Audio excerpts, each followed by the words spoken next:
നിങ്ങളൊരു content creator ആണ് അല്ലെങ്കിൽ ആവാൻ ഉദ്ദേശിക്കുന്ന ഒരാളാണെങ്കിൽ വളരെ ഇമ്പോർട്ടൻ്റ് ഒരു കാര്യം പറയാനുണ്ട്. നമ്മുടെ ഈ ജേണിയിൽ നമുക്ക് ഏറ്റവും കൂടുതൽ ഉപകാരമുള്ള സാധനമാണ് മൈക്ക്. ഞാൻ കഴിഞ്ഞ 2 വർഷമായിട്ട് ഹോളിലാൻഡ് ലാർക്ക് M2 പറയുന്ന ഈ ഒരു ബട്ടൺ ടൈപ്പ് മൈക്കാണ് യൂസ് ചെയ്യുന്നത്. ആൻഡ് റീസെൻ്റ് ആയിട്ട് ഞാൻ ഇവരുടെ പുതിയ മോഡൽ ലാർക്ക് M2S പറയുന്ന മോഡൽ ഞാൻ ട്രൈ നോക്കി. ഈ ഒരു സാധനമാണ് ലാർക്ക് M2S. ആൻഡ് ഇത് ഞാൻ യൂസ് ചെയ്തിട്ട് എനിക്ക് ഫേസ് ചെയ്ത 2 മേജർ ഇഷ്യൂസ്. ഇത് ചെറുതൊന്നല്ല, ഒരു കോണ്ടന്റ് ക്രിയേറ്ററെ സംബന്ധിച്ച് നോക്കണമെങ്കിൽ വലിയ ഇഷ്യൂ തന്നെയാണ്. അത് എന്താണെന്ന് ഞാൻ പറഞ്ഞുതരാം. ഈ ഒരു മൈക്ക് യൂസ് ചെയ്തുകൊണ്ട് ഞാൻ 2-3 വീഡിയോസ് എടുത്തു. അതിനുശേഷം വീഡിയോ പ്ലേ ചെയ്ത് നോക്കണം. ആദ്യത്തെ 5 സെക്കൻഡ് വീഡിയോന് നല്ല രീതിക്ക് വോയിസ് കുറവാണ്. അതിനുശേഷം 5 സെക്കൻഡ് കഴിഞ്ഞപ്പോൾ വീഡിയോൻ്റെ വോയിസ് ഒറ്റയടിക്കാണ്ട് കയറി. അത് 2-3 വട്ടം ഞാൻ ഫേസ് ചെയ്തു. അതിനുശേഷം രണ്ടാമത്തെ മേജർ ഇഷ്യൂ എന്താണെന്ന് വെച്ചിട്ടുണ്ടെങ്കിൽ, ഞാനൊരു ലെങ്തി വീഡിയോ മൊത്തം എടുത്തായിട്ട് ഞാൻ ആ വീഡിയോ പ്ലേ ചെയ്ത് നോക്കണം. ആ വീഡിയോന് വോയിസ് ഇല്ല, ഓഡിയോ ഇല്ല.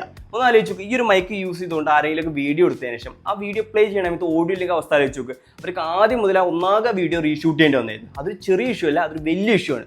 പക്ഷേ ഞാൻ കഴിഞ്ഞ 2 വർഷമായിട്ട് ഈ ഹോളിലാൻഡിൻ്റെ ലാർക്ക് M2 പറയുന്ന മോഡലാണ് യൂസ് ചെയ്യുന്നത്. ഇതിന് ഇങ്ങനത്തെ യാതൊരു കംപ്ലൈൻറ്റും ഫേസ് ചെയ്യേണ്ടി വന്നിട്ടില്ല. പക്ഷേ ഈ മൈക്ക് മേടിച്ചിട്ട് ഒരു 1 ഇയർ കഴിയാനാവണം ഈ ചാർജിങ് കേസിലേക്ക് ചാർജ് കയറുന്നില്ല എന്നൊരു ഇഷ്യൂ ഉണ്ടായിരുന്നു. അത് വാറണ്ടി പീരീഡിലായതുകൊണ്ട് തന്നെ അതെനിക്ക് 0 കോസ്റ്റിന് എനിക്ക് റിപ്പയർ ചെയ്ത് കിട്ടി.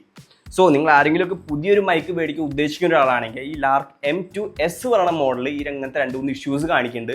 സോ നിങ്ങൾ അതൊക്കെ ഒന്ന് കൺസിഡർ ചെയ്യുക. ആൻഡ് നിങ്ങൾക്ക് ഇതേപോലത്തെ മൈക്ക് യൂസ് ചെയ്തിട്ട് എന്തെങ്കിലും ഇഷ്യൂസ് വന്നിട്ടുണ്ടെങ്കിൽ, ഈ ഹോളിലാൻഡിൻ്റെ ഇഷ്യൂസ് അങ്ങനെ വന്നിട്ടില്ല, ജസ്റ്റ് കമൻറ്റ് ബിലോ.